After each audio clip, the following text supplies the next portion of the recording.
académica.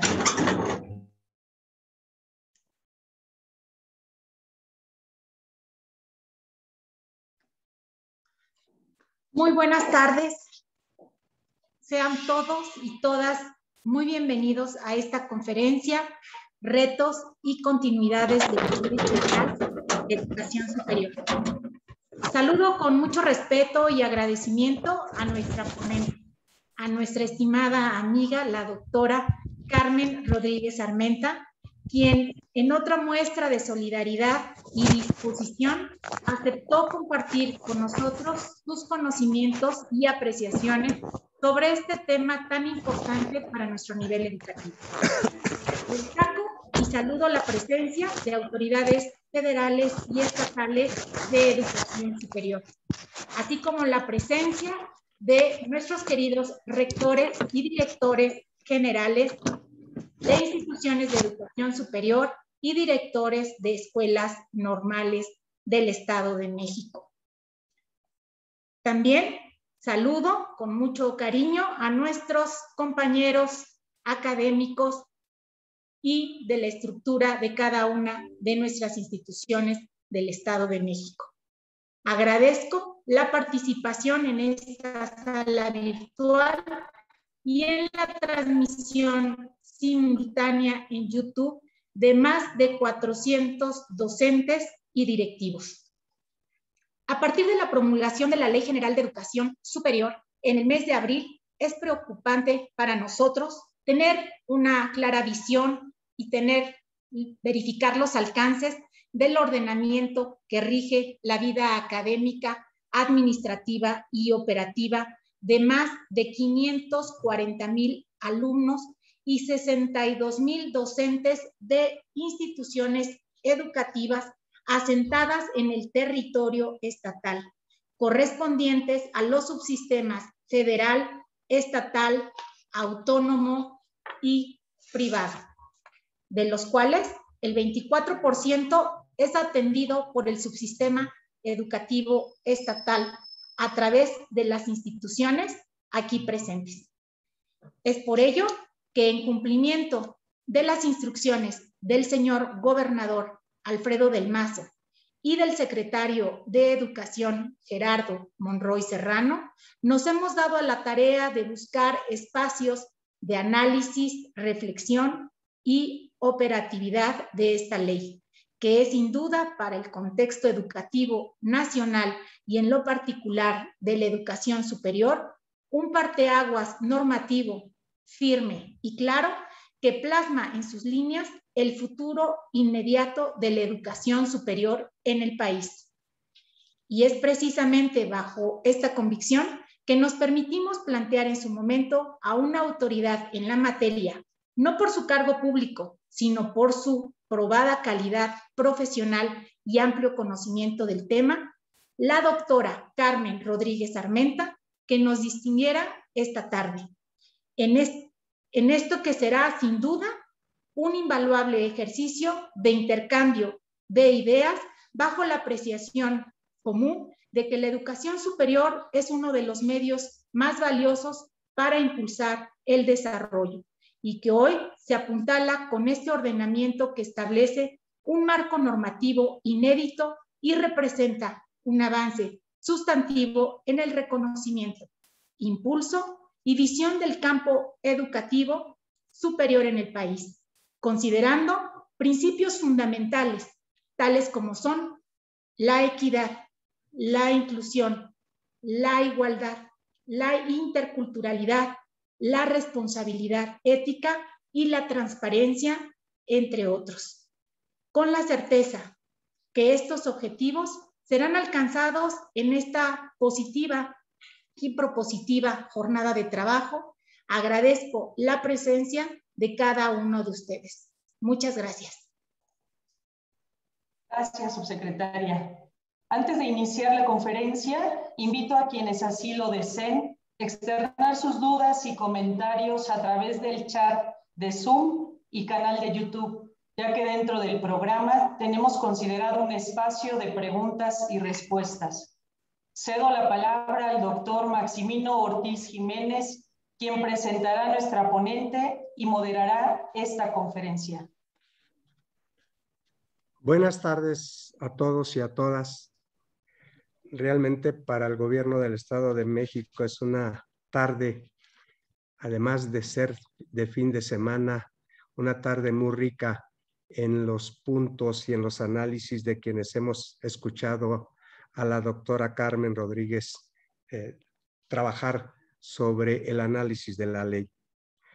La doctora Carmen Rodríguez Armenta tiene el doctorado en Gestión de la Educación Superior, su maestría en Administración y de Formación, es ingeniera en Computación por la Universidad de Guadalajara. Es especialista en el área de la incorporación de las tecnologías a los procesos de enseñanza-aprendizaje, así como programas de inclusión social, miembro del Sistema Nacional de Investigadores en el nivel 1. Es la primera ingeniera en la parte occidental de nuestra República Mexicana en ser miembro titular de la Academia de Ingeniería desde el año 2014. En la Universidad de Guadalajara ha desempeñado diversos cargos, entre los que destacan ser vicerrectora ejecutiva como primer mujer que ocupa esta alta responsabilidad. Ganó el de 2012, reconocimiento entregado por el presidente de la República. En el ámbito público, fue directora general de la instancia coordinadora nacional del programa México Conectado de la Secretaría de Comunicación y Transporte del Gobierno de la República. Es ganadora del Premio de la Unión Internacional de Telecomunicaciones en el marco de la Cumbre Mundial de la Sociedad de la Información. Entre otros cargos, también se ha desempeñado como presidente del Comité de Aplicaciones y Asignación de Fondos de Internet 2, CUDI, en México, presidente de la Asociación de Mujeres Universitarias en Jalisco, Asociación Civil, presidente de la Red de Desarrollo Institucional Región Centro-Occidente de la NUYES y miembro de la Academia Mexicana de Informática, Asociación Civil, desde 2012 a la fecha. Es creadora del visor de obras de la Universidad de Guadalajara y de la plataforma CEP Subsidio en Transparencia de la Secretaría de Educación Pública, proyectos que obtuvieron el Premio a la Innovación en Transparencia otorgado por el Instituto Nacional de Transparencia, Acceso a la Información y Protección de Datos Personales, la Auditoría Superior de la Federación y la Secretaría de la Función Pública, entre otros organismos internacionales. Recibió además la Medalla al Mérito Amerifiat 2020 y la presea al servidor público por la MOCBIES, Asociación Civil, en el año 2021. Reconocimientos entregados por su innovadora gestión en la mejora de los procesos administrativos y de gestión, fortaleciendo la transparencia y rendición de cuentas en apoyo a las instituciones públicas de educación superior del país. Fue nombrada mentora STEAM junto a otras investigadoras y científicas mexicanas para impulsar las ciencias, las matemáticas y la tecnología entre las niñas y adolescentes de nuestro país en la iniciativa Niñas STEAM Pueden de la Secretaría de Educación Pública y de la OCDE. Actualmente es directora general de Educación Superior Universitaria e Intercultural en la Secretaría de Educación Pública del Gobierno mexicano. Con ustedes, comunidades universitarias, comunidades tecnológicas y comunidad normalista, con ustedes la doctora Carmen Rodríguez Armenta. Bienvenida, doctora, y le escuchamos. Muchas gracias a todas y a todos. Quiero agradecer esta maravillosa oportunidad de poder encontrarme con ustedes en el vecino estado de México. Sí, me encuentro ahorita en la Ciudad de México. Y bueno, esta convocatoria académica que su señora subsecretaria, la maestra Maribel, mencionó, y cuando ella me hace la cordial invitación, la verdad, me encantó la posibilidad de poder conversar con todas y todos ustedes. Ella mencionaba sobre todo este tema de la comunicación, pero lo que me pareció grandioso por parte de ustedes en el Estado de México es esta oportunidad que se dan para establecer visiones integrales, o sea, visiones de todo el conjunto de la educación superior, porque en educación superior, y lo ha mencionado mi jefe, el doctor Luciano Concheiro, somos como archipiélagos y necesitamos una visión integral, ¿no? A veces, por ejemplo, las universidades autónomas realizan programas de actualización docente teniendo tan cerca a las universidades o teniendo tan cerca a las escuelas normales, expertas en la parte pedagógica y didáctica.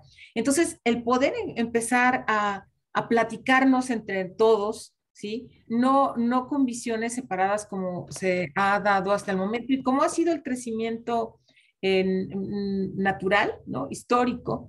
Esta oportunidad que tenemos de poder estar juntos, la verdad es que la celebro. Aprecio, muchísimas gracias y bueno, por su conducto, por favor, agradezcale también al señor secretario de Educación por esta cordial invitación. Entonces, pues, sin más, yo quisiera pedirles que pusiéramos, por favor, la presentación. Ahorita, bueno, y muchas gracias, doctor Maximino, por la presentación que hizo. Pero sobre todo lo más interesante es el que seamos colegas, ¿no? El que vengamos todos de la parte de ser un profesor de a pie. Esto es muy importante, porque cuando eres un profesor de a pie y llegas a los espacios en los que están ustedes, en los que me encuentro en este momento de mi vida laboral, pues la verdad es que nos permiten decir, a ver, no tenías muchas opciones y criticabas mucho el sistema, a ver, pues ahorita es la oportunidad de que podamos mejorar estas condiciones y nunca olvidar nuestra condición de profesor o de profesora. Creo que eso es fundamental porque los profesores somos los que con nuestro papel cotidiano transformamos la vida de los estudiantes. Si eso lo tenemos presente cotidianamente, podemos ver cómo hay un gran reto y una gran oportunidad en esta nueva Ley General de Educación Superior que tenemos en el país, ¿no? Adelante, por favor.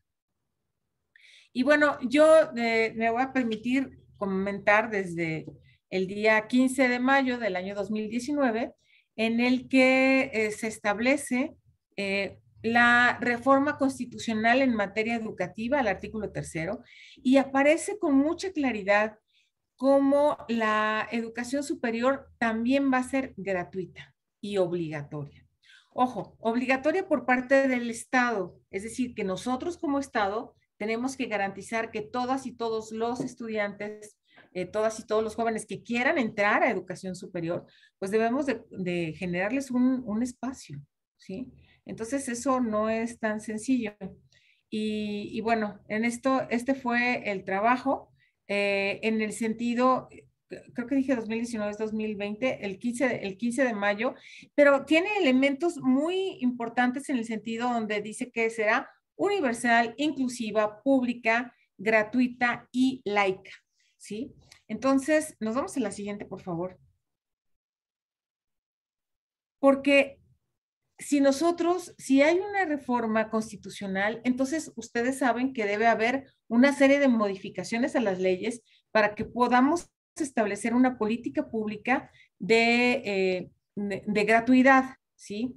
Y de gratuidad en el sentido de que el gobierno, sí, tendremos que otorgarles a las instituciones el apoyo necesario para que no podamos, o para que los chicos no cobren cuotas o no cobren cuotas ustedes a los chicos y chicas, ¿no?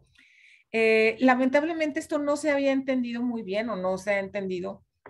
Es importante que por parte de Hacienda quede muy claro y creemos que esta Ley General de Educación Superior lo permite el ámbito porque hubo un recurso en el año pasado, en el 2020, que se otorgó para que las universidades interculturales, que ahora están en la dirección general que me honro dirigir, y que las normales y algunas otras de las universidades dejaran de cobrar las cuotas, y resulta que en este año 2021 ya no está ese programa. Entonces, no podemos estar haciendo acciones de un año y el siguiente año cambiarlos, ¿no? Las políticas públicas tienen que haber continuidad en ellas, y por ello es que es muy importante que se haya promulgado esta ley el día 20 de abril del año 2021.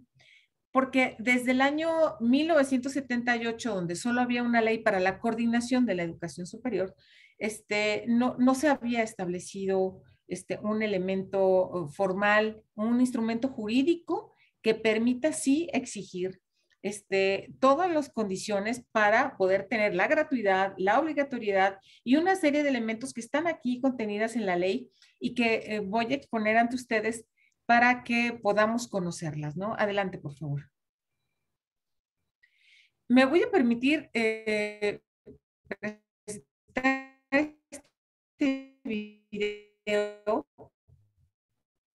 donde habla primero de la parte de la filosofía. ¿Cuál es el tipo? Nosotros queremos un abogado ético, pues tenemos que empezar desde la primaria a enseñarles a los niños y a las niñas a que deben ser respetuosos de lo ajeno, a que deben no mentir, y etcétera, ¿no? Una serie de valores, de manera tal que nuestros egresados no solamente sean expertos en el tema.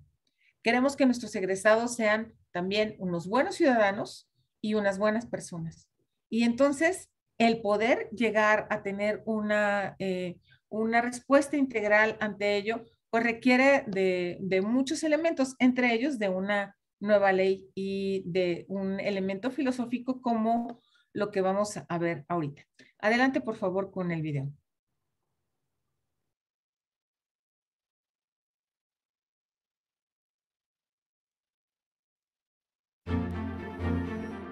Agenda Estratégica de Cambio. Prioridad Estratégica 2, definición de las mexicanas y los mexicanos que queremos formar. Se ha dicho que quien ignora la historia patria es extranjero en su tierra. Puede añadirse que quien ignora el deber patrio es extranjero en la humanidad. Alfonso Reyes. La Secretaría de Educación Pública establece el principio de excelencia educativa como columna vertebral del sistema educativo nacional. En este sentido, una de las prioridades estratégicas de la nueva escuela mexicana es formar integralmente a las niñas, los niños y los jóvenes en 3 dimensiones articuladas que les permitirán influir positivamente en la sociedad. Diversidad cultural. Responsabilidad ciudadana. Participación activa en la transformación de la sociedad. Las niñas, los niños y los jóvenes formados en la dimensión diversidad cultural tienen amor por México. Procuran que su participación contribuya al bien del país y al bienestar del pueblo. Aspiran a una sociedad armónica como valor universal. Respetan la pluralidad y la diversidad de la sociedad como premisas esenciales para que la nación se construya con base en la equidad, la inclusión y la perspectiva de género. Despliegan una visión abierta y universal a partir de conocer y respetar las identidades personales, cívicas y culturales como raíces de México. Reconocen en las culturas indígenas, entre otras, el fundamento para una sociedad sin marginación ni racismo. Las niñas, los niños y los jóvenes formados en la dimensión de la responsabilidad ciudadana respetan los valores cívicos esenciales de nuestro tiempo: honestidad, tolerancia, humanismo, justicia, solidaridad, lealtad, libertad, igualdad, fraternidad. Poseen conciencia social. Están a favor del bienestar social. Sienten empatía por quienes están en situación de vulnerabilidad. promueven una cultura de la paz. Encuentran en la adquisición de saberes y habilidades la base para su desarrollo individual y también la responsabilidad de utilizarlos en favor de su comunidad. Promueven la participación en la búsqueda del bienestar social, reconociendo los canales y espacios en que sus causas se pueden atender. Fomentan la convivencia armónica y resuelven los conflictos priorizando el consenso. Favorecen el respeto y ejercicio de los derechos humanos en el marco de la diversidad para el fortalecimiento de una sociedad equitativa y democrática. Las niñas, los niños y los jóvenes, formados en la dimensión de la participación activa en la transformación de la sociedad, tienen la formación, el conocimiento y las capacidades para promover la transformación de la sociedad en su organización, en la producción y en sus condiciones de bienestar. Asumen que una nación soberana tiene en el centro al conjunto de su población, en el contexto de la diversidad que la integra como nación.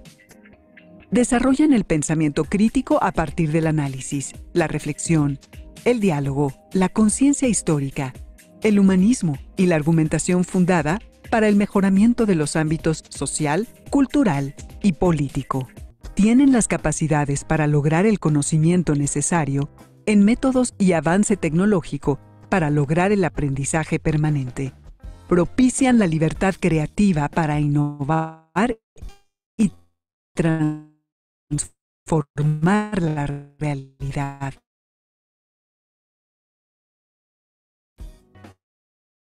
Comprenden que las humanidades y la filosofía, las ciencias sociales, naturales y experimentales, el civismo, las artes, la tecnología, la literacidad, el deporte, la salud, el cuidado del medio ambiente, el desarrollo sostenible y la cultura de la paz constituyen factores centrales para el desarrollo integral y armónico del individuo y del país. O lo que queremos es que tengamos un egresado con conciencia social, pues entonces desde pequeño le debemos enseñar que el otro no es la competencia, que el ganar no implica que el otro se quede atrás, ¿sí? Sino que podamos en equipo, que podamos juntos trabajar hacia el otro, a lo mejor hacia un fin común, y un fin común donde ambos tengamos cabida. Y este tipo de elementos es un cambio de paradigma completamente, ¿no? De hecho, ahí se llamaba la nueva escuela mexicana, ¿sí? Ahora se está considerando como el eje de transformaciones de la educación superior. Este tema de la nueva escuela mexicana fue precisamente cuando en el 2019 se modifica el artículo 3º, pero ha ido evolucionando en tal sentido que lo que queremos es que, por ejemplo, exista una formación interdisciplinaria, que la internacionalización no solamente sea ir bueno, a un lugar en el extranjero con nuevos estudiantes en otras latitudes, sino que también te involucres con esa comunidad como ser humano que eres, ¿sí? En educación para la vida, donde toda la vida tenemos que estar aprendiendo, y bueno, todas y todos nosotros lo reconocemos, el tema de la inclusión digital, y bueno, vaya, ahora en estos temas de pandemia o en estos días de pandemia, la inclusión digital es fundamental en las actividades cotidianas, la territorialidad, no olvidar el acercamiento con las comunidades que dan sentido al tema educativo. La formación inclusiva, la equidad de género. De hecho, hubo hace 3 meses aproximadamente se lanzaron los lineamientos, tanto la Secretaría de Educación Pública como la Secretaría de Gobernación, fue un lanzamiento conjunto para los lineamientos en contra del acoso y hostigamiento sexual en las escuelas, ¿sí? ¿Qué hacer para que todas las universidades, en este caso el tema de educación superior, en las universidades, cuenten a más tardar en diciembre con un protocolo muy claro en estos casos, ¿no? Y que sepan ustedes como directivos y que también los profesores, las profesoras y los estudiantes en todo sentido sepamos qué hacer. El tema de la sociedad sustentable, bueno, ¿qué decir, no? De la relevancia de este tema si queremos como humanidad prevalecer. Y bueno, aunque había mencionado el tema de interculturalidad, al principio quisiera cerrar mencionando que, por ejemplo, la dirección en la que me encuentro, antes era Dirección General de Educación Superior Universitaria, de GESU, ¿no? Y resulta que las universidades interculturales, ustedes tienen una de ellas en ese estado, en ese bello estado de México, y grande. La Universidad Intercultural estaba en una coordinación que le reportaba a educación básica. Entonces decimos, a ver cómo, y le dábamos dinero desde superior, pero el reporte era a través de la coordinación bilingüe, ¿no? Que también tenía reporte con la parte de básica. Entonces, si no empezamos a darle su lugar a todas y a todos, pues entonces va a empezar a ver este tema de disparidades. Entonces, lo que se hizo de inmediato fue que las interculturales pasaran donde están las demás universidades. No tenían por qué estar en otro lado, ¿sí? Como si estuvieran rezagadas o estuvieran por alguna situación. O sea, son universidades también. Entonces, el tema de la interculturalidad como un elemento que nos forma como mexicanos y mexicanas, pues es importante que lo podamos rescatar, ¿no? Adelante, por favor. Y bueno, es así como durante todo un año se estuvo construyendo de manera colectiva, ¿sí? El documento. Fueron 2 encuentros, tanto con todos los legisladores, 6 foros de consulta regionales, reuniones técnicos, participan 1000 asistentes, padres de familia, rectores, etcétera, encuentros con las cámaras. O sea, podemos decir que fue y con mucho orgullo, que la Ley General de Educación Superior fue una construcción en colectivo, y por ello fue que al momento de votarla en la Cámara fue por unanimidad aprobada, por unanimidad. O sea, pocas veces ha pasado esto. Entonces, en estas reuniones, en estas sesiones que hubo temáticas con ANUYES, etcétera, hubo grandes avances y modificaciones, por supuesto, ¿no? Nos podemos ver en la siguiente, como incluso en el Parlamento abierto que tuvimos, en la siguiente lámina, podemos verlo, este proceso donde hubo construcciones de todo, ¿no? Nos vamos adelante, por favor. Gracias. Y participaron todas, o sea, no es nada más las universidades autónomas. Por supuesto que participaron las normales, las formadoras de docentes, las instituciones particulares, los tecnológicos, las politécnicas, y se habló de todos los sentidos. Se habló cada uno desde su visión. Porque, bueno, por ejemplo, si se va a hablar del tema de evaluación, en el tema de evaluación, las reglas de operación hacían casi que también los profesores de las normales tuvieran que hacer actividades muy parecidas a las de las universidades autónomas, cuando las normales tienen sus propias particularidades y sus propias necesidades. Entonces es muy importante que dejemos claro cada subsistema qué necesitamos y que juntos podamos establecer estas nuevas reglas. Todo esto fue discutido por cerca de un año. Adelante, por favor. Hasta que llegamos al momento en el que se modifica y se publica la ley.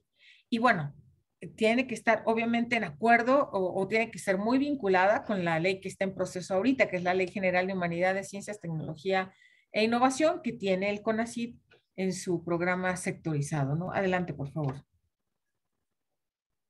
Y bien, ¿cuáles son los principios? Los principios de esta ley tienen que ver, en principio, con el respeto a la libertad de cátedra, que para nosotros es importante. Este enfoque en derechos humanos, que es fundamental cuando estás formando otros seres humanos. Y entonces tienes que ponerte en el lado del otro para poder establecer este vínculo que se tiene cuando es un profesor nato, donde la relevancia del otro y que reconoce el impacto, ¿no? en la vida del otro. Todos tenemos un profesor o una profesora que nos impactó, o tenemos muchas o muchos, afortunadamente, que hicieron un impacto y un cambio en nuestra mente, ¿sí? Y en nuestra esencia para transformarse a los seres humanos que somos hoy. Entonces, lo que queremos es que los profesores no olvidemos esto, esta igualdad sustantiva y no discriminación, esto es fundamental, la interculturalidad y el respeto a la pluralidad lingüística, ¿no? Incluso estamos viendo que, por ejemplo, para el derecho, se tienen que en algunas de las universidades autónomas de otros estados necesitan tener 2 lenguas, ¿no? Entonces, lo que se está también autorizando es que no solamente sea el español, sino que también alguna lengua de pueblos originarios sea una de esas lenguas que se apruebe como parte de esa segunda lengua que debe de haber, y no necesariamente el inglés o no necesariamente la lengua de otro país. La educación inclusiva, en este sentido del respeto hacia el otro y donde seamos incluyentes, donde podamos ver con equidad las diferencias y podamos recibirlas, ¿no? La educación para la vida, pues los que estamos aquí sabemos de esto, así que bueno, pues tenemos que toda la vida formarnos y aprovechando esta gran, no sé, la flexibilidad cognitiva que nos da el que seamos seres humanos y que aprendamos una cosa, la desaprendamos para aprender otra cosa nueva. Porque bueno, todos los que estamos aquí, por lo que medio alcanzo a ver, pues nacimos el siglo pasado. Entonces, el siglo pasado aprendimos a hablar por teléfono de una manera en que había que darle vuelta a un disco. Ahora necesitamos utilizar con nuestro dedo las llamadas. Entonces, esa oportunidad que nosotros tenemos de aprender y de desaprender, nuestros alumnos cotidianamente hay tantas cosas nuevas que ellos tienen que aprender y desaprender cotidianamente. Entonces, es muy importante esta educación y el acceso al conocimiento y a la cultura durante toda la vida de los humanos. La internacionalización solidaria, que ya lo comenté, y por supuesto la participación y la vinculación social. Adelante, por favor. Y bueno, podemos ver que estas políticas prioritarias que se establecieron en la ley, que son los programas que impulsen el desarrollo y la consolidación de la educación superior. La expansión, la diversificación y la pertinencia de la oferta educativa, la pertinencia en las regiones, la pertinencia local, para poder llegar después a la pertinencia nacional, ¿no? Pero siempre viendo el tema local. O sea, ¿qué están necesitando en este caso las y los mexiquenses de sus instituciones de educación superior para formarse como se requiere? ¿Qué es lo que es este elemento distintivo del gobierno del Estado de México que permita que sus egresados salgan y digan, híjole, yo soy orgullosamente mexiquense y mexicano, ¿no? Entonces, en este sentido, bueno, otro de los elementos de las políticas prioritarias es la disminución de las brechas de cobertura. Todos los estados de la República tenemos unas brechas impresionantes. Tenemos desde un Oaxaca que solamente atiende el 22% o que solamente están en sus aulas el 22% de estudiantes de educación superior, y a un Sinaloa que tiene un 51% o a un Ciudad de México que tiene un 100%, ¿no? Y tiene un 100% porque hay muchos de otros estados que se vienen para acá, entonces se están contabilizando. Entonces ese es un tema que necesitamos ver. Y ahorita, de hecho, te pido, Grecia, tú que estás oyendo la conferencia, que me des el dato actualizado del porcentaje, ¿no? Del gobierno del Estado de México, para de una vez comentarlo. Entonces, bueno, la disminución de las brechas de coberturas entre las entidades, pero en educación superior del promedio, solamente el 9% es de alumnos y alumnas que vienen del decil más pobre, del decil socioeconómico. Quiere decir que ellos todavía no pueden dar el brinco, solamente el 9% puede dar el brinco, porque reconocemos en la educación superior esta posibilidad para poder mejorar la calidad de vida, no solamente en la parte económica, sino también en la parte del bienestar como humano, ¿no? La planeación participativa, donde todos estamos integrados, y la evaluación como proceso integral de la mejora continua. No la evaluación para ver quién es mejor, sino es la evaluación para mejorarnos nosotros con nosotros, ¿no? Adelante, por favor. Si nos vamos a la siguiente. Gracias. Bien, entonces tenemos diferentes objetos, ¿no? Esta ley que fue aprobada el pasado 20 de abril y bueno, ahorita hablamos del Consejo Nacional, establece las bases para el cumplimiento de la obligación del Estado para garantizar el derecho a la educación superior, para contribuir al desarrollo social, cultural, científico, humanístico y productivo y económico del país. Establece las bases para dar cumplimiento a la obligación del Estado, ¿no? Que ese es, si se fijan, es exactamente el mismo al punto número 1, o sea, está duplicado, omisión mía. Establece la coordinación, promoción y vinculación, participación social, y esta necesaria vinculación que debemos de tener las instituciones con nuestras comunidades, con el entorno. Ustedes pueden darse cuenta que cuando una universidad llega a un poblado que no tenía otra universidad, ¿sí? Empieza a detonarse el desarrollo de la zona, porque las instituciones de educación superior comienzan a generar condiciones para que los chicos no tengan que emigrar, sino que se queden ahí y que se establezcan mejores condiciones socioeconómicas en esta parte. Orientar los criterios para el desarrollo de los, establecer criterios para el financiamiento, muy importante este tema, y regular la participación de los sectores público, social y privado en la educación superior. Adelante, por favor. Bien,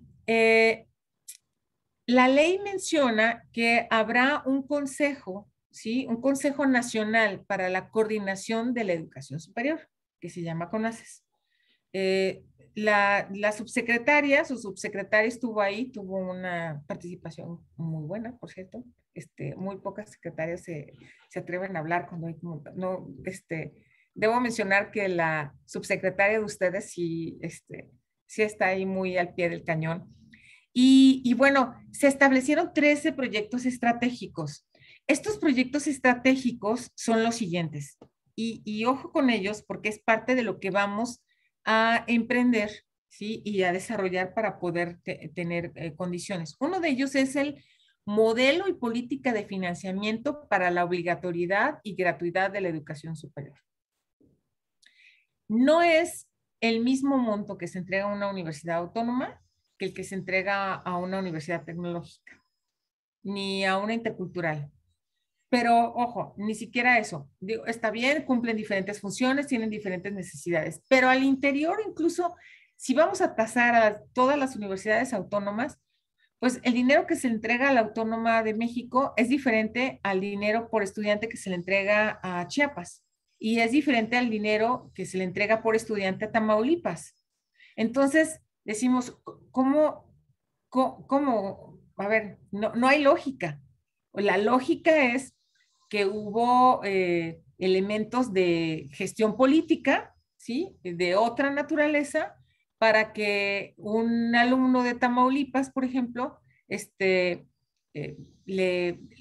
le den 100,000 pesos por estudiante, y no sé, y un alumno de la Autónoma de Occidente en Sinaloa le demos 18,000 pesos por estudiante.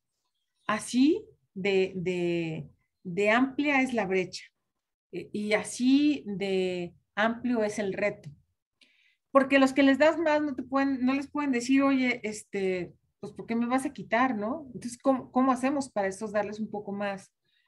Si tampoco hay recursos. Todos los recursos extraordinarios que había en este momento, hay una consideración a la baja muy compleja, que ha hecho que las universidades tengan y que las instituciones de educación superior tengan que hacer a su interior, desde su interior, un gran esfuerzo de austeridad republicana, tal como lo ha pedido el señor presidente, y que han podido prevalecer en el tema. Entonces, creo que esto es algo importante.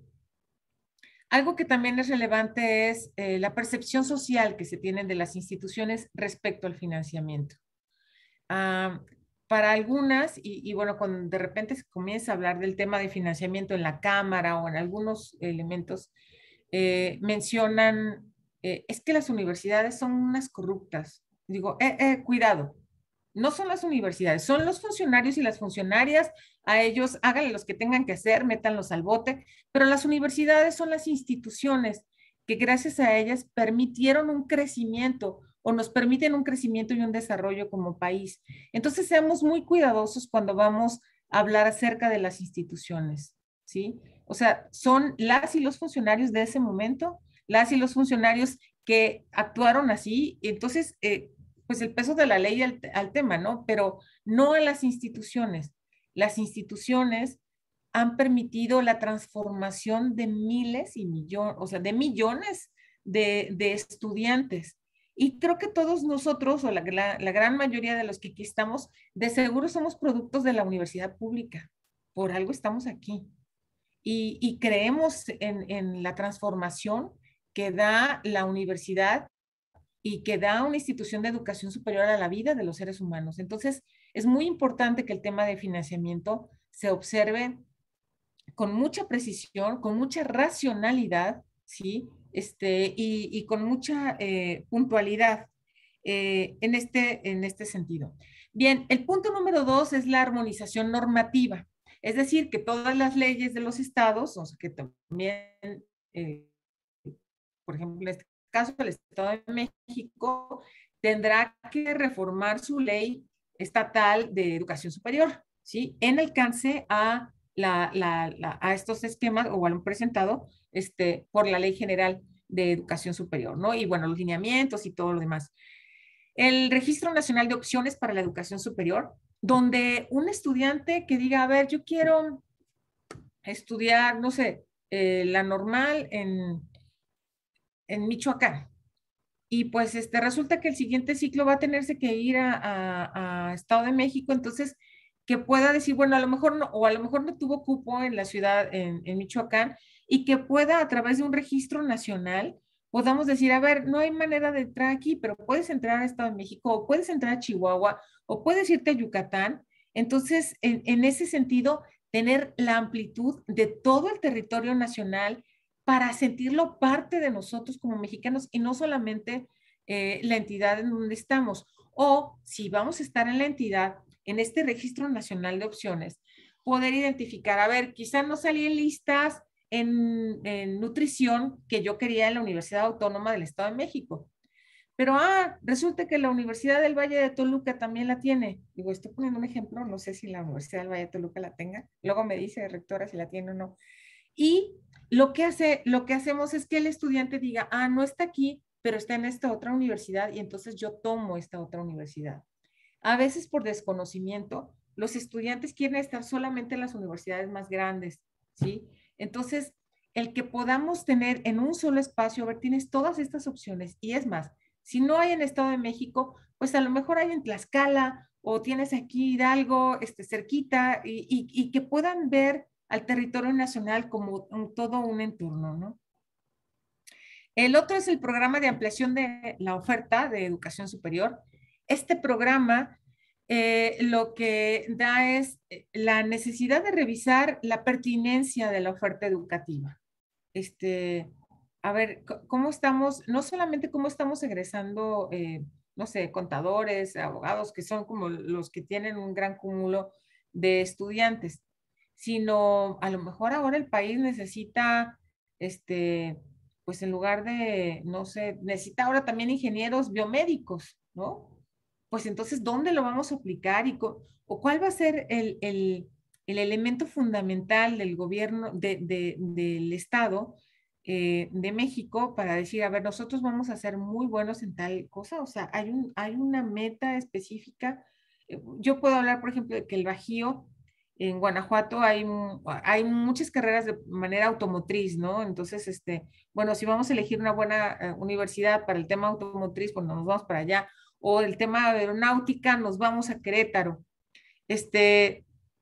¿dónde construimos? A lo mejor Estado de México es, pues aquí están los mejores normalistas del país o los mejores educadores, sociólogos. O sea, este tema también es muy importante que podamos implementarlo y podamos decir, a ver, Estado de México también tiene su particularidad en esta parte, ¿no?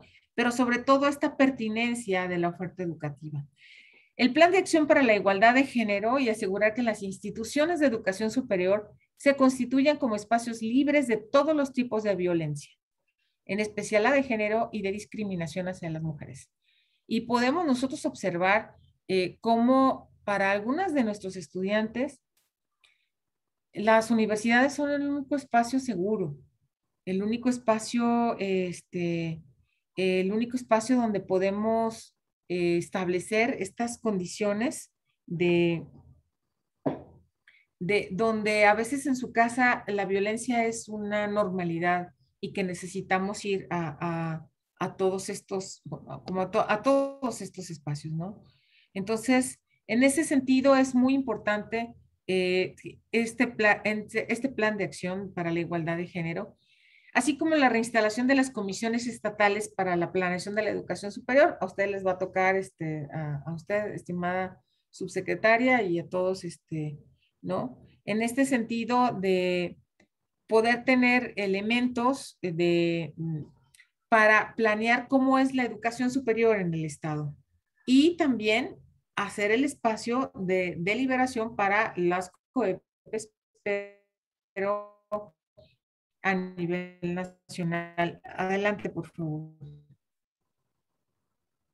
Y los siguientes proyectos de los 13 que fueron ahí aprobados, ¿sí? Si nos vamos a la siguiente, podemos ver que el número 7 es este espacio común de educación superior, donde estaremos todas y todos, ¿sí? O sea, platicando unos con otros y a lo mejor mencionando cómo, pues si queremos un programa de actualización docente, pues lo puede dar la normal, ¿no? O puede darlo las escuelas normales que son muy buenas en esa, o la UPN, etcétera, al resto de las universidades. O si queremos ver un centro de investigación, pues podemos verlo en una universidad, en la universidad autónoma, ¿no? El Marco Nacional de Cualificaciones y el Sistema Nacional de Asignación, Acumulación y Transferencias de Créditos Académicos. Este es un tema muy interesante porque el que todos vayamos a tener el mismo programa de créditos es algo que desde hace algunos años se ha venido hablando.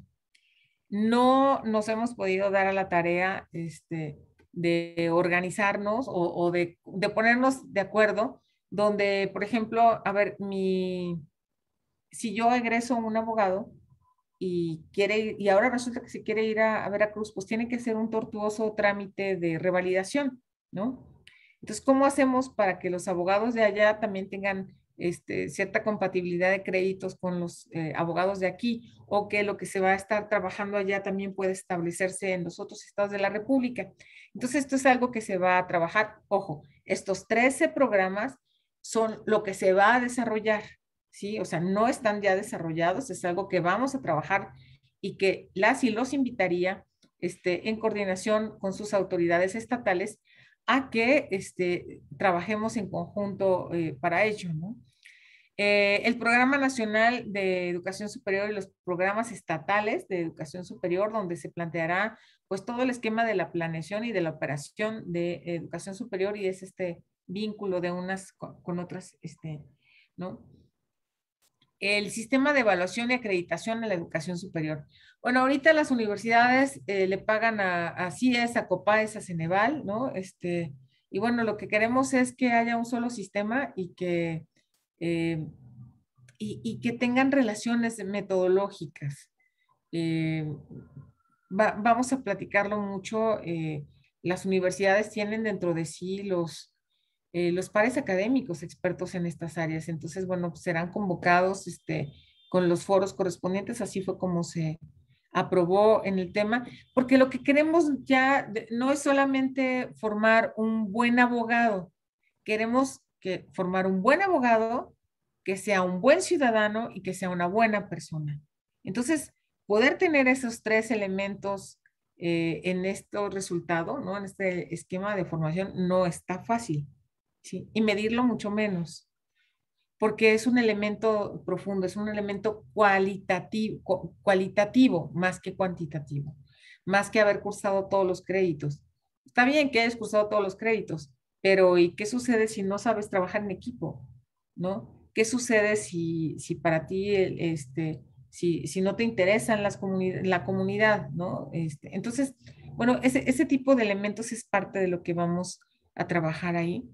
El sistema de información de la educación superior, que es muy importante para que todas y todos sepamos cómo están, qué números están en cada parte, y en ese sentido, pues poderles mencionar y poder tener a la vista lo que les mencionaba hace rato, por ejemplo, la tasa de cobertura del Estado de México del 2000 al 2001 era de 12 puntos, ¿sí? 12.9. Ahorita del 2019 al 2020 es del 34 puntos, es decir, ustedes tuvieron un crecimiento muy relevante respecto a la parte de cobertura. Y la brecha nacional, ustedes estaban en 8 puntos abajo, menos 8.6% abajo del promedio nacional en el año 2000. Sin embargo, ahorita solamente están en 6 puntos abajo del promedio nacional. Es decir, hubo un crecimiento de la cobertura educativa en el Estado de México de manera relevante en estos 18 años. La pregunta es, ¿cómo hacemos para continuarla con esta baja de financiamiento y con estas complicaciones que se tienen en las instituciones, ¿no? Entonces, bueno, son elementos de análisis conjunta, de resolución conjunta, que por ello me da mucho gusto que este tipo de eventos, ¿no? De convocatorias, les mencionaba esta visión conjunta, ¿no? Bueno, estas instancias de vinculación, consulta y de participación social, y hubo una propuesta ahí en la CONACYS, en el CONACYS, bueno, en el Consejo Nacional, donde se solicita establecer una de las estrategias para fortalecer la ciencia, la tecnología y la innovación, ¿no? Que también será trabajada. Adelante, por favor. Habrá un comisariado técnico, ¿no? Conformado por la subsecretaría y ANUYES, es conjunto, un secretariado conjunto, y donde es importante que todas y todos participemos en las diferentes convocatorias que serán lanzadas desde la subsecretaría hacia las diferentes subsistemas, ¿no? Hacia todos los subsistemas. Y bueno, esta es la ruta de implementación en 5 vertientes, o sea, la comunicación y la difusión y la apropiación de la ley, la armonización normativa, después la instalación de estas instancias de coordinación, que apenas empezaremos en eso, así como los mecanismos de planeación y financiamiento y las políticas prioritarias para la transformación de la educación superior. Adelante, por favor. Y bueno, ya encontrarán ustedes pues los artículos específicos, ¿no? Si quieren nos vamos a uno previo, donde estábamos hablando, exacto, gracias, la sustentabilidad, ¿no? Exacto, gracias. El artículo 7 y 9 hablan de la sustentabilidad como uno de los ejes, el respeto y el cuidado al medio ambiente, la orientación hacia la sostenibilidad, perdón, para esta interrelación con la naturaleza. Adelante. El artículo 8 es el que sigue, donde se habla precisamente de la cultura de paz en las universidades, la generación, la formación de una cultura de paz para que podamos tener criterios de respeto hacia el otro, ¿no? Y la resolución pacífica de los conflictos. Adelante, por favor. El uso de las tecnologías de información, y bueno, hoy más que nunca como un elemento fundamental de acompañamiento, ¿no? Porque, a ver, si un profesor es malo, pues va a ser malo en la presencialidad y va a ser malo también a distancia, ¿no? Entonces, más bien es, o a lo mejor es un muy buen profesor a distancia, no sé, habría que identificar si sí, aquí lo relevante es que las tecnologías es solamente un medio, es un medio de comunicación, es un medio de acercamiento. Lo relevante es el mensaje. ¿Cómo haces para transformar la vida del otro con computadora o sin computadora? O ahora con elementos incluso híbridos, ¿no? Donde vamos a tener que estar socializando a través de medios de comunicación. Y para nuestros estudiantes que son nativos digitales, porque ellos nacieron con la tecnología, pues no hay problema, ¿no? Ellos son ávidos. Nuestro problema son las y los profesores, cómo le hacemos. Y bueno, el tema del teletrabajo, creo que este año de pandemia ha servido para que le tengamos menos temor a la parte tecnológica y para que fomentemos estas competencias formativas y las habilidades digitales como un elemento fundamental en la sociedad del conocimiento en la que vivimos. Adelante, por favor. Sin dejar de lado, pues, que las tecnologías es es un medio nada más, ¿no? Así es que puede bloquear el mensaje, que es lo más importante. Bien, las instituciones como espacios libres de violencia, ya lo mencionaba, solo quiero corroborar que sí están establecidos en los artículos correspondientes. Adelante, por favor. También la coordinación y planeación para la participación social, la vinculación y la evaluación, estos comités y estos consejos que les había mencionado, para que podamos establecernos en diferentes espacios, desde el Consejo Nacional para la Coordinación de la Educación Superior hasta las instancias colegiadas permanentes, ¿no? Las locales, las nacionales. Adelante, por favor. Si nos vamos a la siguiente, podemos ver también el programa especial para el desarrollo de la educación superior, los programas estatales. Adelante, por favor. Vamos a ir cerrando para tener tiempo para las respuestas, preguntas y respuestas o una sesión de diálogo. El Sistema Nacional de Evaluación de la Educación Superior. Adelante, por favor, así como el Sistema Nacional de Información, ¿sí? Y las comisiones estatales, ¿no? Adelante, por favor.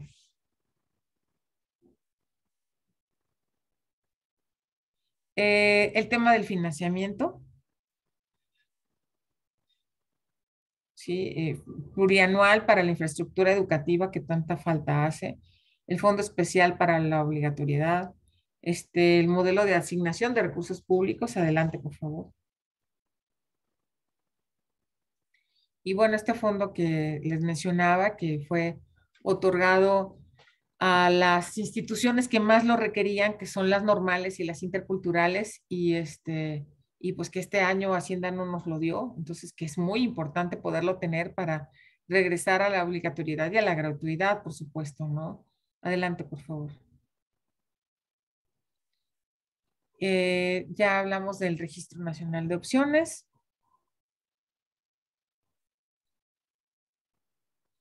Y estos son los esquemas de evaluación y de acreditación, donde lo relevante es la mejora continua, ¿no? Se menciona todavía el tema de la evaluación, porque así, bueno, fue que lo decidieron los diputados, pero Mejor Edu ha seguido mencionando el tema de la mejora continua, ¿sí? Donde el elemento de evaluación es para la mejora continua, no para un concurso, no para, no para la competencia, sino para mí mismo, para mejorarme como institución. Sí, adelante, por favor. Existen 120 días después de la instalación del Consejo Nacional para poder lanzar una convocatoria al respecto. Y aquí es donde, bueno, anteriormente el PRODEP tenía como elementos, si bien había rangos con cierta diferencia, pues más bien tasaba a todos los profesores iguales, cuando lo que creemos es que cada subsistema tiene que definir qué tipo de profesores son los mejores y no cruzarnos con el tema del SNI. En el SNI a nosotros nos dan un reconocimiento cuando tú eres miembro del SNI, por supuesto, y estás entonces haciendo publicaciones en revistas indizadas, etcétera, ¿no? Pero PRODEP no puede, o sea, llegó un momento en el que si tú participabas en el SNI, pues podías participar en PRODEP porque era prácticamente lo mismo. Lo que queremos es que el PRODEP sea para los profesores de a pie. Es el programa para la mejora del profesorado. Y los profesores son los que están frente a los estudiantes, ¿sí? Entonces, lo que se quiere es que el PRODEP o lo que vaya a suceder del PRODEP sea para los profesores de a pie, para los profesores que están frente a clases. Los que son investigadores, los que trabajan, esos ya el SNI, ya CONACYT otorga este tipo de reconocimientos, ¿no? Entonces, bueno, hacer esa diferenciación es importante y es regresar nuevamente, retroceder un poquito para ver cómo estamos como país, tomar lo que ha sido bueno y lo otro, transformarlo. Adelante, por favor.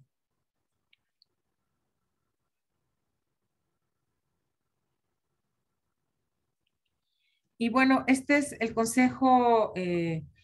Estas son las instancias con las cuales se impulsa la transformación de la educación superior: el Consejo Nacional para la Coordinación de la Educación Superior, que es el CONACES, el Consejo de Autoridades de la Educación Normal, que tengo entendido que en breve se van a reunir o se están reuniendo, algo así, eso lo lleva mi compañero, el doctor Mario Chávez.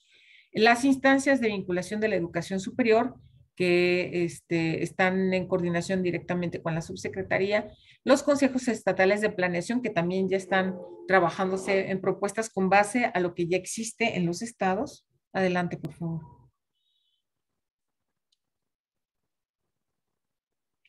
Y estas son las funciones, ¿sí? No me voy a poner a leerlas ahí, les voy a dejar la presentación para que ustedes puedan tener con ellas pues el instrumento jurídico que va a ser clave para los procesos de la transformación de la educación. Y aquí hay una oportunidad muy relevante para modificar lo que creemos que ya se superó en tiempo, ¿sí? Y que ya es necesario pasar a otro esquema. Y solamente quisiera mencionar esta importancia de la interrelación entre el tipo de educación superior, media, superior y básica, ¿sí? Porque así como estamos con archipiélagos, ¿no? De diferentes elementos y la verdad es que sí se ha hecho un esfuerzo por parte del subsecretario para estar integrados todos, ¿no? Normales con autónomas, interculturales, politécnicas, etcétera, y poder reconocer en el otro la riqueza que tiene cuando se establece una dirección, ¿no? Porque además, pues todos nosotros que estuvimos en un aula sabemos que nos construimos a partir del otro. El otro nos permite que seamos mejores, su reflexión, su análisis nos hace nos hace mejores, nos construye. Y entonces en esa construcción colectiva que se tiene en la educación, pues es que podemos nosotros establecer estas construcciones colectivas desde las diferencias de cada uno de los subsistemas de educación superior, ¿sí? Para establecer uno solo y no seguir alejados, ¿no? Como archipiélago. Eso es algo que nos ha insistido mucho el subsecretario, que creo que es de los grandes procesos de realmente dar un vuelco, ¿no? En este sentido. Adelante, por favor.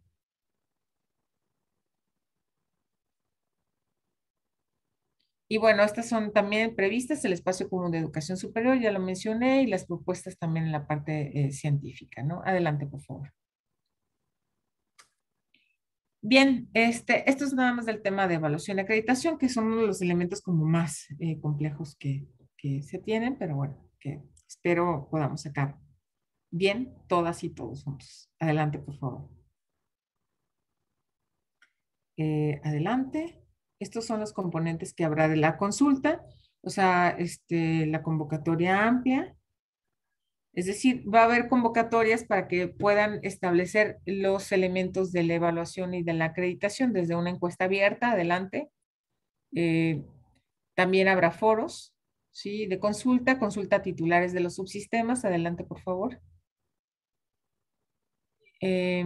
La consulta a organismos, asociaciones y colegiados y la consulta dirigida a especialistas, ¿sí? Adelante. Creo que algo que es fundamental es cómo la participación de todos va a hacer que se transforme realmente la educación superior, tal como lo establece la ley. Como ustedes pueden ver, hay un gran reto, hay muchos retos, pero también hay una gran oportunidad. Los que llevamos mucho tiempo en este tema de educación superior, podemos ver que hay, hay una manera en la que puedes cambiar la ley, porque bueno, a veces nos dicen, no, es que la ley viene así y ya, ¿no? No la puedes mover.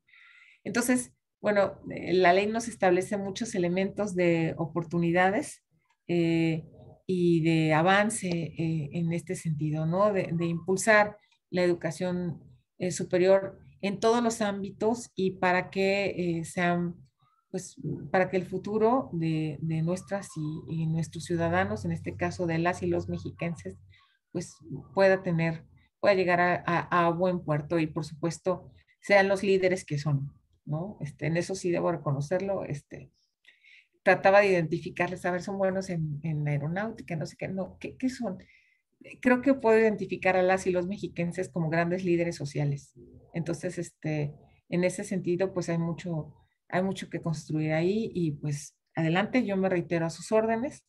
En la que sigue están ahí mi correo electrónico, bueno, están las redes, pero está ahí mi correo y bueno, me reitero a sus órdenes para cualquier duda, pregunta, comentario, estoy abierta, gracias.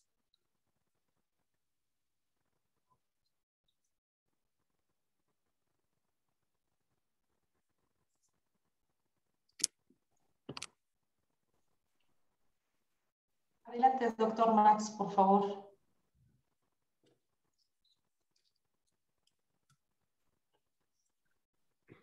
Bien, doctora Carmen,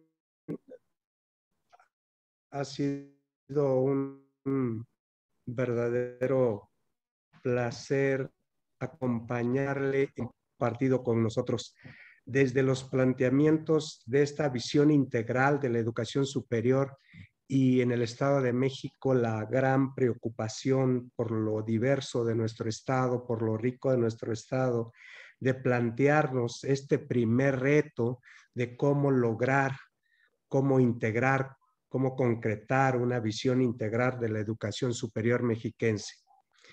Este planteamiento que subyace en la ley de ser un trabajo de revisión desde abajo, desde lo que usted le llama los de a pie, los de carrera, los que están en la docencia, todos los días en las condiciones en que la temporalidad de los tiempos nos lo van permitiendo y que viene de la parte macro, viene una reforma constitucional que toca la posibilidad de revisar para una nueva escuela mexicana una transformación de las instituciones de educación superior, como usted lo ha expresado, tan diversas, tan compactas a la vez, pero también integradas en este último trayecto formativo del sistema educativo mexicano.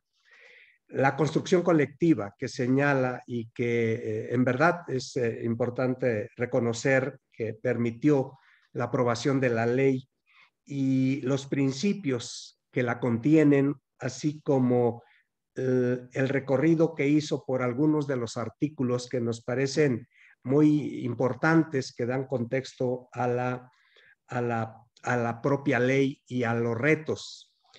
Retos y continuidades de la Ley General de Educación Superior. Bien, algunos de nuestros compañeros han hecho llegar algunas reflexiones que le solicito me permita compartir con usted para ver si requieren o tienen alguna posibilidad de respuesta. Otros compañeros están haciendo llegar también a través del chat de la conferencia algunas felicitaciones, reconocimientos y agradecimientos por compartir con nosotros esta tarde este recorrido. Hay preguntas, hay reflexiones más que planteamientos, ¿no? Maestra Araceli se pregunta, ¿qué estamos haciendo mal en la escuela? ¿Por qué transformación de las instituciones de educación superior, ¿cómo se pueden alcanzar las metas enunciadas si se reconoce que no hay los suficientes recursos para las actividades sustantivas de la educación superior? Y dentro de todo este escenario, si usted pudiera compartirnos o tal vez identificar cuáles serán los mayores retos que estamos enfrentando en términos de educación superior, y en este proceso de implementación de la ley que nos compartió la ruta de implementación, el reto nacional, o tal vez no solo regional, latinoamericano, mundial, de pensar en una gratuidad y una obligatoriedad de la educación de un país en relación a las condiciones latinoamericanas, internacionales, globales, en términos de si no estaríamos planteándonos un mito más dentro de esta visión idealista que creo que ha permeado en nuestro desarrollo educativo como país. Yo quisiera que me permitiera aquí hacer este corte, y si usted tiene la oportunidad de compartirnos sus puntos de vista, y también, no sin antes preguntarle si también nuestros compañeros tienen la posibilidad de distraerle unos minutos más, y si hay alguna mano levantada, si está usted en tiempo con nosotros todavía, o con cuánto tiempo más la tenemos. Tenemos hasta las 7:45. Bien, muchas gracias. Bien, he compartido con usted entonces estas primeras reflexiones que llegan en este contexto de los retos y continuidades de la Ley General de Educación. Y particularmente me parece que compartimos toda la zona conurbana, tanto la Ciudad de México como el Estado de México, y somos de los sectores o de las poblaciones más concentradas territorialmente hablando. Le escuchamos. Muchas gracias, doctor Maximino. Bueno, agradezco en todo lo que vale las preguntas. Trataré de dar respuesta a todas ellas. Fueron varias, interesantes y complejas en el sentido de, a ver, ¿cómo alcanzamos las metas enunciadas si no hay dinero? Pues empezando por lo que no tiene que ver por dinero, ¿no? Me explico. La Universidad Autónoma del Estado de México, cuando llegamos en el año 2018, resulta que estaba en crisis, ¿no? Llegamos en el 2018 y lo primero que encontramos fueron 9 universidades en crisis. Universidades que empezaron a tener una serie de condiciones complejas económicamente hablando, y que no decían nada más. Lo que hacían antes es, me hacen falta 1,000 millones para pagar la nómina. Y entonces hacían así, pues el gobierno federal le daba y ya, ¿no? Entonces me hacen falta no sé qué, ¿no? Y les daban. Entonces cuando llegamos en el 2018, el doctor Luciano Concheiro y una servidora, pues nos sorprendió, fueron como de nuestras primeras reuniones, ¿no? 9 universidades muy complejas, ¿no? Chiapas, Tabasco, Nayarit, Michoacán, Estado de México, Sinaloa, Morelos, donde no tenemos dinero. Entonces, ¿cómo que no tienes dinero si te damos un recurso y ese te tiene que alcanzar para el año? ¿Cómo estuvo eso? ¿Qué gastaste de más, no? ¿Qué pasó? Pues resulta que anteriormente pues, eso pasaba, pedían, oye, no hay dinero para terminar la nómina, de pagar el aguinaldo, etcétera, pues dame más. Entonces, se iniciaron una serie de grupos de análisis financieros, y en el año, eso fue en el 2018 cuando llegamos. En el año 2019 se cierra el año con 11 universidades en crisis. A las universidades en crisis se acumula Durango y se acumula Coahuila. Entonces, todo el año 2019 trabajamos con los rectores, trabajamos con los sindicatos, ¿sí? Los sindicatos son un elemento muy importante para que una universidad pueda o no salir a flote. Y en el sentido del saneamiento financiero, todas las universidades hicieron un plan de austeridad y estoy hablando de las autónomas, ¿sí? Ustedes tienen solo una de ellas, de las más grandes del país, por cierto. Pero en el 2020 resulta que su universidad dejó de estar en crisis. Es decir, hicieron los elementos de adecuación financiera necesaria para ya no estar en crisis. ¿Qué es esto? Bueno, anteriormente algunos rectores, con las presiones sindicales sobre todo, que dicen, oye, necesitamos incremento de salario, pues, oye, no te puedo incrementar el salario, pero ¿qué crees? Te voy a dar 5 días de aguinaldo, porque este año podía. Y entonces, como hay también un pago de prima por antigüedad, entonces el siguiente año toda esa masa de profesores, pues cada vez nos vamos haciendo más viejos. Entonces nuestra antigüedad se va incrementando. Entonces el recurso se va incrementando. Entonces llega un momento en el que todas las decisiones del pasado, como al rector que estaba en turno no le afectaban, pues entonces decía, no, pues va a votar para allá. Es más, no sé si siquiera si hacían un análisis financiero, ¿no? Un análisis de prospectiva financiera, un estudio. Entonces, lo hicimos con las universidades y entonces en el 2020 su universidad dijo, nosotros no estamos en crisis.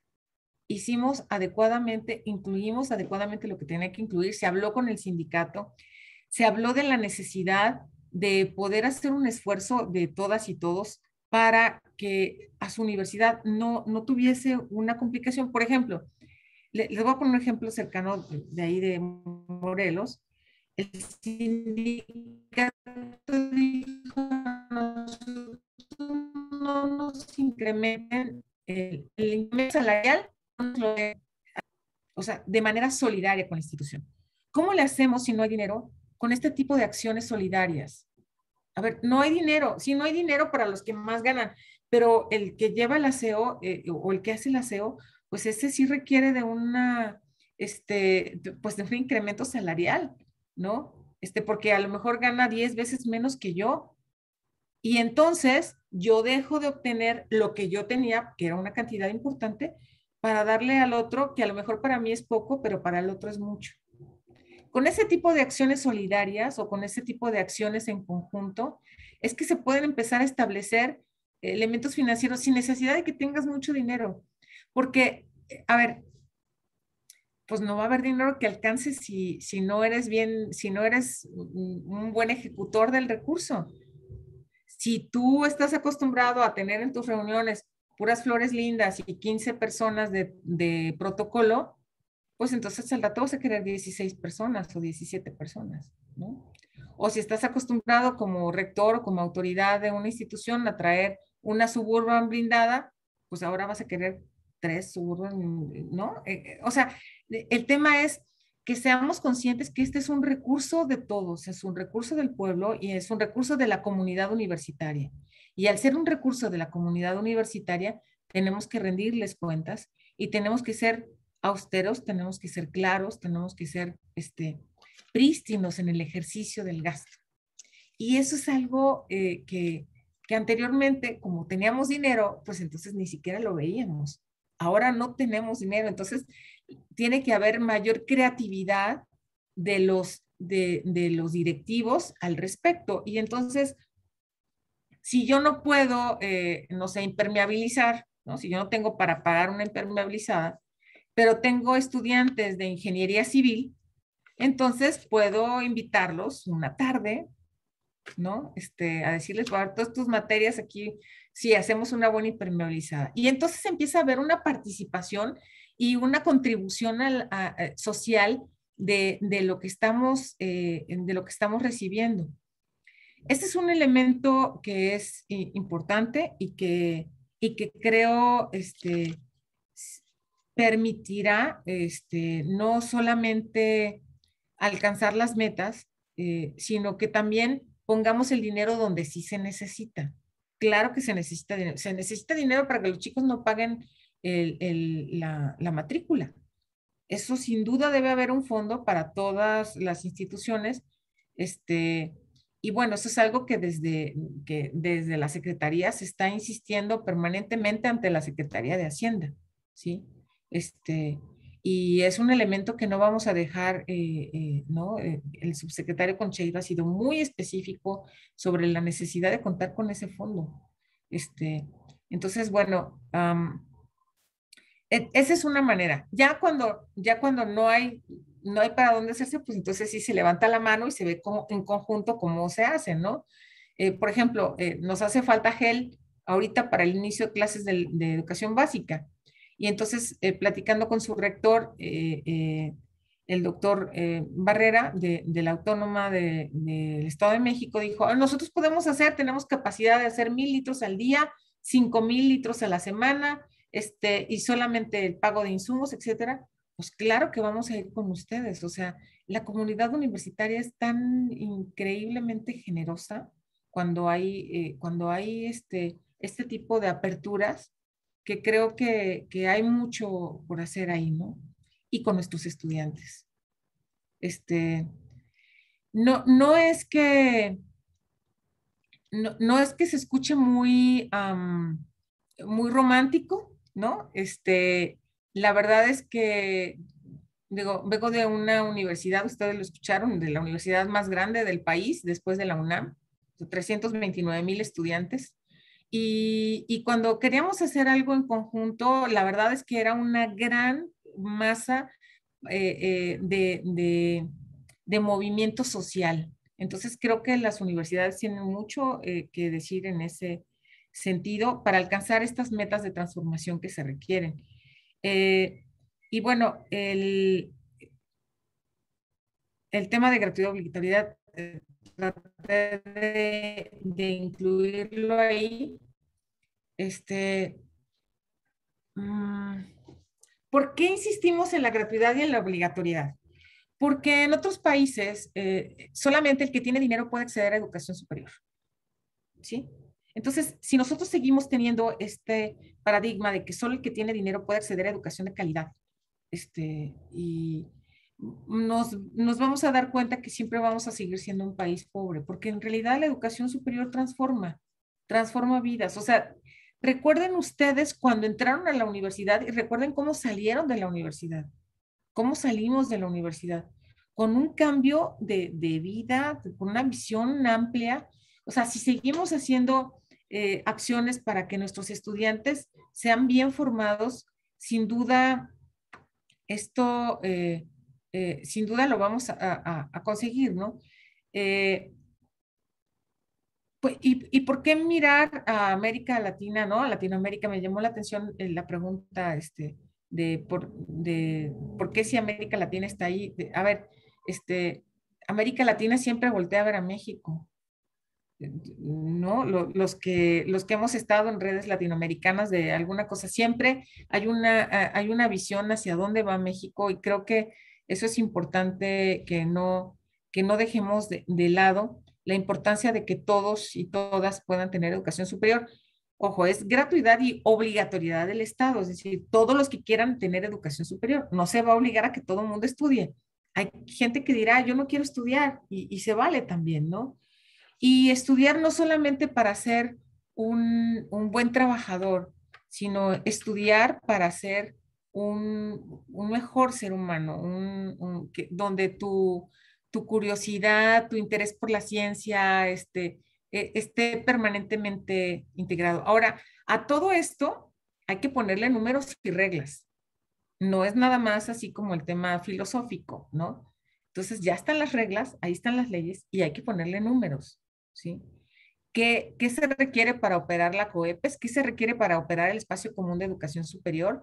O sea, es decir, es un tema de la elaboración de un proyecto, pero de manera conjunta. Ahorita estamos en estas bases, ya estuvo el soporte filosófico, que es el que les comenté aquí, ¿no? Este planteamiento, ya está ahorita el instrumento jurídico, que es la ley. Entonces ahora ya vamos a los procesos de implementación, y es ahí donde hay un gran reto, pero por supuesto una gran oportunidad, ¿no? En el sentido de transformar lo que, pues, lo que es el futuro de nuestro país, que son nuestros estudiantes, ¿no? No sé si con eso quedó claro, o si, mm, o si me hiciera falta precisar un poco más, porque si hace falta precisar un poco más, sí damos números, es decir, hay un programa presupuestal que se llama S300, donde el S300 damos ahorita un 12% para para el tema de excelencia educativa, ¿no? Ok, excelencia educativa que tiene que ver con el pago de CIES, COPAES y Ceneval. Pero, señores, señores, pagamos CIES y COPAES doble, ¿no? Entonces, paguemos una sola instancia. Pongámonos de acuerdo para pagar una sola instancia. A ese tipo de transformaciones es a las que me refiero en el sentido de que no nos vayamos por donde veníamos, sino demos un alto y entonces en el camino tomemos lo que va bien, ¿sí? Y lo que está mal, transformémoslo en lo que realmente queremos, ¿sí? Bien, doctora Carmen, hay algunas reflexiones en este sentido del presupuesto. Realmente me parece, una de nuestras mayores interrogantes en un poco en esta lógica que ha planteado, en el sentido de cuánto hemos tenido y a veces en el marco de la opinión pública que se señala que no hay recursos, y a veces en el trabajo de proyección presupuestal no siempre es, digamos, como del dominio de las comunidades, sino ya ahí me parece que entran espacios como las comisiones de institucional, evaluación y planeación de la educación superior, y creo que un poco a eso obedece también nuestras inquietudes, pero hay en el chat una frase que me parece que cierra sus comentarios que ha compartido con nosotros en esta parte final. Dice uno de nuestros participantes: estoy dispuesto a aportar y a participar con el fin de que nuestra ciudadanía goce de una educación de calidad. ¿Ah? Ahí está un planteamiento desde yo, desde cómo me percibo, cómo me comprometo, cómo entiendo el gran problema de la educación en nuestro país y el gran reto para la educación superior en el asunto de la búsqueda de la excelencia que permita esto que usted nos ha comentado. También nos preguntan sobre dónde van a poder consultar la presentación. Me parece que la doctora Anita al final nos dirá cómo vamos a estar, y queremos un poco comprometer la doctora en el sentido de que nos permita hacerles llegar algunas de las preguntas, reflexiones que todavía están compartiendo. Usted lo ha hecho, la invitación abierta en la parte final con los datos. Tal vez podríamos nuevamente poner al final también esta información para que el diálogo pueda continuar ya con mayores especificidades. Creo que se tocó el asunto de la comunidad universitaria, la comunidad tecnológica es cercana a estos dos campos de la educación superior.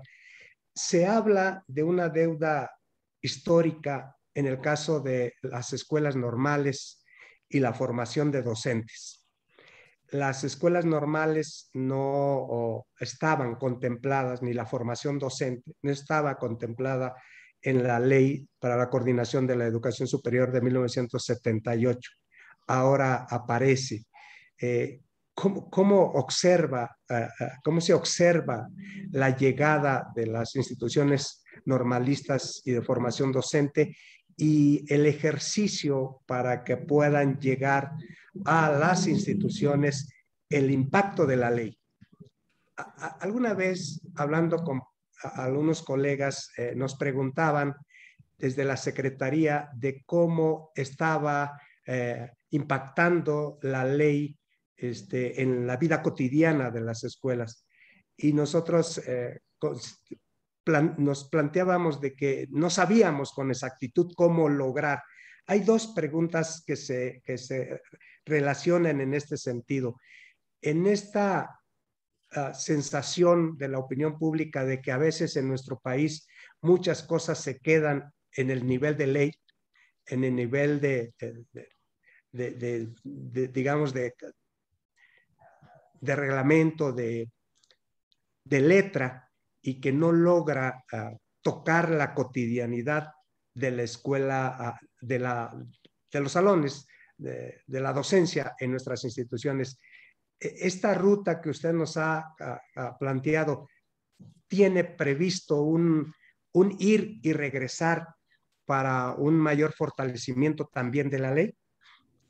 Con estas dos reflexiones creo que podríamos cerrar, si usted nos lo permite, el asunto de la deuda histórica de las escuelas normales y la formación de docentes, y cómo concretar lo plasmado en la ley en la vida cotidiana de nuestras instituciones. Bien, muchas gracias. Voy a retomar un poquitito el tema de financiamiento, porque leí ahorita en uno de los comentarios que el principio de gratuidad podría limitar los ingresos propios. La gratuidad es solamente el pago de la matrícula. Ustedes tienen servicios al interior de sus instituciones que podrán cobrar, ¿no? O sea, el acceso, las fotocopias, la no sé qué, el servicio del pago, etcétera. Todo eso puede ser solicitado como un rubro de pago. Porque efectivamente el tema de los ingresos propios es muy importante. Ustedes tienen la fortuna de que su gobierno estatal les entrega el 50% del presupuesto. El estado de San Luis Potosí solo le da el 12% a su universidad. El estado de Yucatán solamente. Eso es algo que decíamos siempre, ¿no? A ver, ustedes les dan el 50%, ¿cómo que están en crisis? Si hay estados de la República que les dan menos y no están en crisis. Ahí la importancia de la responsabilidad en el ejercicio presupuestal y en la toma de decisiones respecto a las prestaciones no ligadas o a las prestaciones adicionales que se van haciendo en el tiempo con los sindicatos, ¿no? Entonces, bueno, el principio de gratuidad es importante. Sin embargo, esto no limita los ingresos propios porque el principio de gratuidad solamente está hablando de la matrícula, no del resto de los servicios. Entonces, ahí puede seguir habiendo ingresos propios. Y porque el principio de gratuidad significa que el gobierno les va a dar la misma cantidad que ustedes recibían de los estudiantes. No, ustedes no tienen por qué dejar de recibir ese recurso. Por eso es tan importante que vuelva nuevamente hacer un fondo que sí se dé, ¿no? Por parte de Hacienda.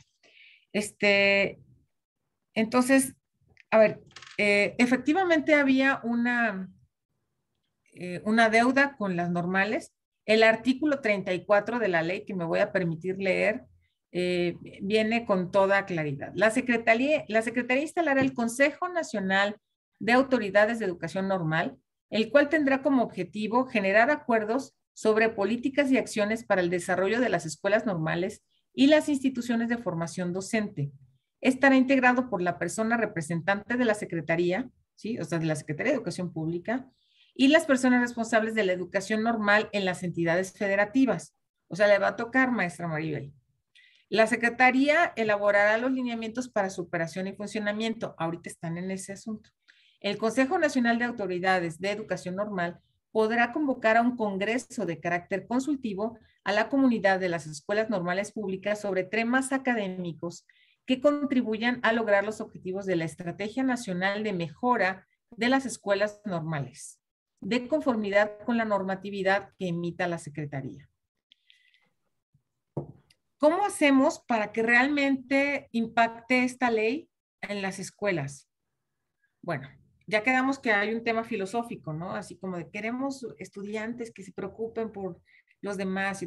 Bueno, ya está la ley, o sea, está el instrumento jurídico. Entonces ahora siguen los planteamientos y los lineamientos que van a impactar ¿Cómo impacta? Bueno, no sé si ustedes recuerdan cómo les impactó el PRODEP, ¿no? Donde el PRODEP les decía, señores, pues ustedes tienen que tener una maestría y un doctorado. ¿Cómo ven? Y entonces todo el mundo nos pusimos a estudiar una maestría, a estudiar un doctorado. No necesariamente porque quisiéramos, sí porque queríamos aprender más, pero también porque queríamos subir en la categoría docente correspondiente. No sé si a ustedes les pasó, pero a mí sí. Sí, Y a la mayoría de los profesores nos pasó, o sea, claro. a ver, ahora tienes que ser doctor también, ¿no? O sea, quieres llegar a esta categoría, pues tienes que ser doctor porque la cualificación, entonces esa parte, claro que te impacta, porque entonces después resulta que hubo unas líneas donde decía, pues si eres doctor, pues no necesitas dar clase en licenciatura, ¿no? Si eres doctor, con que des 4 horas a la semana clase, ya la libraste. Y entonces eso hace que las universidades tengan que contratar más profesores de asignatura y con ello pues gasten más recursos, ¿no? Porque resulta que los que somos doctores pues solamente dábamos 4 horas a semana clase y ganábamos exactamente igual. ¿Y qué onda con los profesores de a pie? Que son los profesores que menos ganan, ¿no? Y resulta que a nosotros, que somos miembros del SNI, pues nos da dinero el SNI y nos da dinero PRODEP y aparte tenemos el sueldo. No, pues está bien bonito. Entonces, pero eso se dio porque así fueron los lineamientos. Entonces, si se fijan, esto está modificando los lineamientos de fondo para, insisto, los que se dedican a la investigación, los que nos dedicamos a la investigación, pues que tengan el reconocimiento por CONACYT. Y los profesores de a pie, ¿sí? Los que tengan más hora clase semana, mes, los que sí estén ahí con sus profesores, con sus estudiantes, los que tengan impacto en la comunidad, a esos darles el reconocimiento. Y por ende, pues la beca PRODEP o lo que haya que ver, o el estímulo, ¿no? Entonces, ahí es donde hay un impacto. Porque entonces te quedas con los que realmente quieren transformar, sí vincularlos, esto es muy importante, la generación de conocimiento, sí vincularlos, pero no que sean uno solo, ¿sí? Entonces, ahí es donde hay un impacto en el aula al respecto. Y también hay un impacto cuando tú dices, a ver, yo quiero que, ahora la meta es que no solamente sea un buen ingeniero, sino que sea un buen ciudadano y que sea una buena persona. Entonces, si yo pongo un trabajo en equipo y me doy cuenta que excluyeron por ahí a uno de sus compañeros o que fue el que fue por los refrescos, ¿no? Con los trabajos de clase, de equipos, pues yo como profesor digo, a ver, que fue por los refrescos también quiero que participe. Pero empiezo a generar conciencia dentro del propio profesor, porque es el profesor el que tiene en sí esta capacidad de acercamiento cotidiano con el estudiante que le permite la transformación realmente.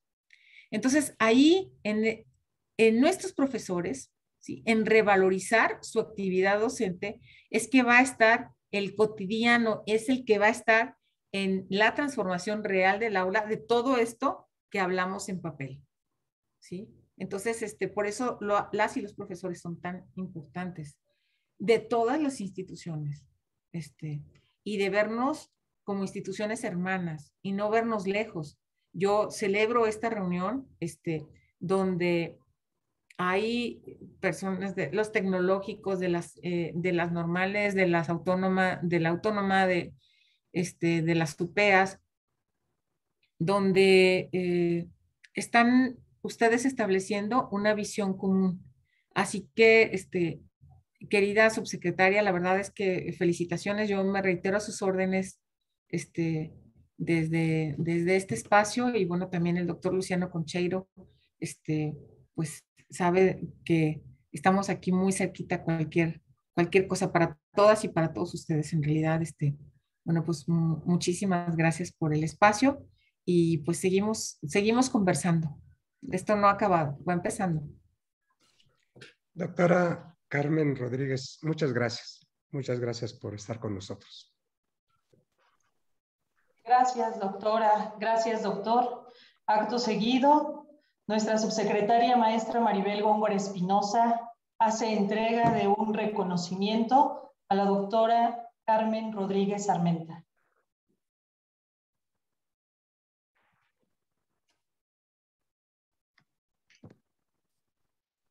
Muchas gracias. A nombre del señor secretario de Educación del Estado de México, el licenciado Gerardo Monroy Serrano, a nombre de mis compañeros rectores, de los directores generales de las instituciones de educación superior, de los directores de las escuelas normales, de los directores generales, de toda la comunidad escolar de educación superior del Estado de México, agradecemos a la doctora Carmen Rodríguez Armenta por tan significativa disertación, que esto nos permite reflexionar todos en comunidad de un ordenamiento legal que al final debemos dar resultados a nuestros jóvenes, a nuestros docentes, con todos los procesos, con todas las reflexiones, y que al final es un gran reto. Hablamos de una transformación, efectivamente, de una gran transformación, pero que esa gran transformación requiere, para empezar, sí el presupuesto, sí lineamientos, pero ante todo la actitud y la gran responsabilidad de todos los que estamos involucrados en el ámbito de educación superior, y que los jóvenes, los estudiantes, los docentes, es un gran reto en el nivel de educación superior. Y para el Estado de México, muy significativo que hoy estemos todos involucrados. Es por ello nuestro más sincero agradecimiento y este reconocimiento que de forma respetuosa hacemos entrega a la doctora Carmen Enedina Rodríguez Armenta por dictar esta conferencia, retos y continuidades de la Ley General de Educación Superior, dirigido a la estructura de las instituciones de educación superior del Estado de México. Muchísimas gracias, mi querida doctora. Estamos en contacto. Nuestro agradecimiento al doctor Concheiro. Un abrazo a la distancia y estamos en contacto.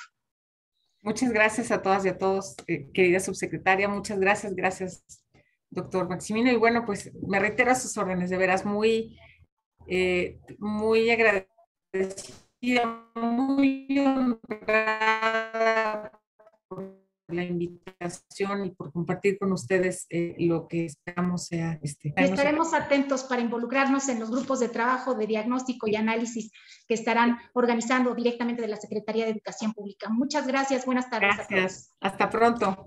Gracias. Muchas gracias. Queremos informar que la Ley General y la presentación que hoy la doctora amablemente nos ha compartido podrán descargarla en la descripción del video en el canal de YouTube de la Subsecretaría de Educación Superior y Normal. Asimismo, queremos solicitarles amablemente valorar este evento respondiendo a los planteamientos disponibles en el enlace que en estos momentos se está colocando en el chat de Zoom y el canal de YouTube. Para todos nosotros es muy importante su opinión. Agradecemos a todas y a todos su asistencia en esta conferencia virtual. Que tengan ustedes una excelente noche. Muchas gracias. Gracias.